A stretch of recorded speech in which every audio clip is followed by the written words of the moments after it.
Hey guys, this is your Cowman from YouTube and various other forums online, and today I'm doing a review of my IWC 5001-07 Portuguese, which is the 7-day automatic that they make.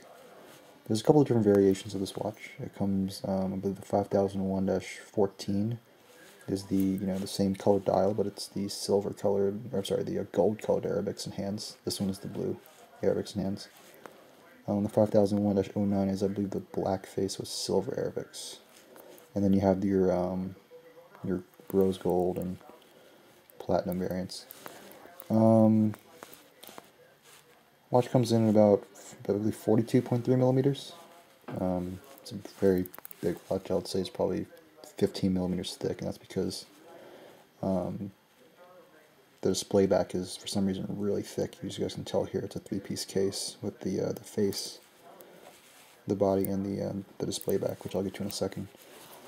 The way you set this watch, I have the stem pulled out right now just because I'm holding the camera in one hand, but you've pulled out one time.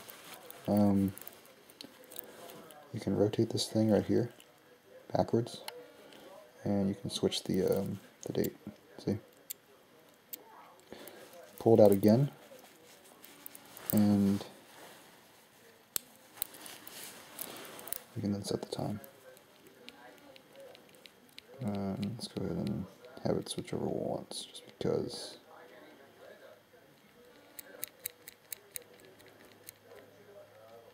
And there it goes. Push back in.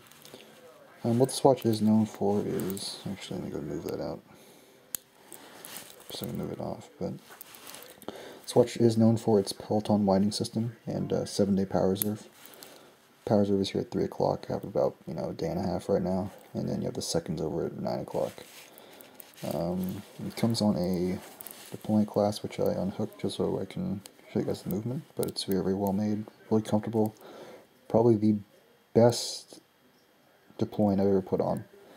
And I've had quite a few deployments, and there's some that I absolutely hated just because of the way it basically molests the strap and just ruins it, or just the way it sits on the wrist. But this one is actually very comfortable.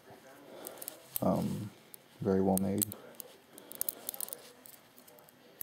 Machining is actually very good on it.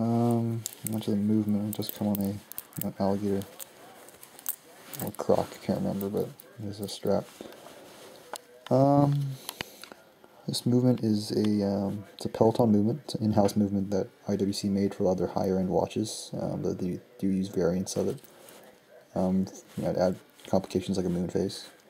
This is the caliber 50101, I believe, or 50110. Or no, sorry, 51010. I believe it's the newest one that they have.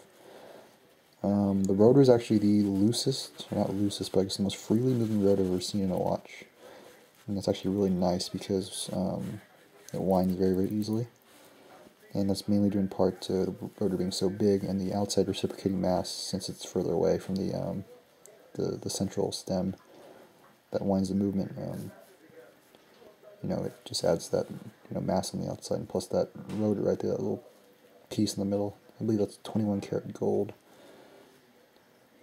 As far as the inlay, so just add the weight on the outside. The movement is very well finished, as you guys can tell. Try to zoom in, let you guys see a few things on it.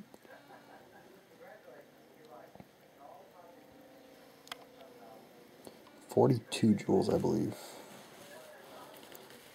But there you go. And the way the pellaton winding system works is, if you guys see the top of my nail right there, this little arm right here actually does the rotating, and this gold colored wheel actually rotates using the little gold colored claws. You guys can tell from the video. That actually does the winding on the watch, which is actually unconventional compared to other automatic movements. You guys can really see the claw type hands right there, right in the middle. So we can zoom in, but yeah, and it winds that little gold colored wheel, which provides all the power. As far as the accuracy, this watch is actually not known for that, which is its one fatal downfall. It's Probably rated about +8 to +20 a day from the factory, and it is notorious for running, you know, a bit fast. This one runs about +6, which isn't too terribly bad, but you know, it could be more accurate. But still a very beautiful watch.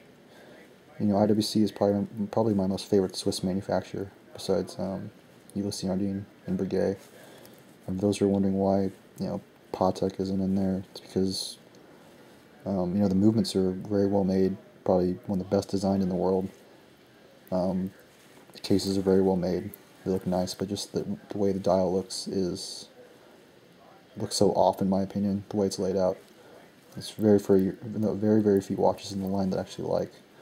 For those of you who have seen my past videos, I'm a big German watch fan, particularly Lange, and I do have a Lange one. I do actually plan on getting another pretty soon.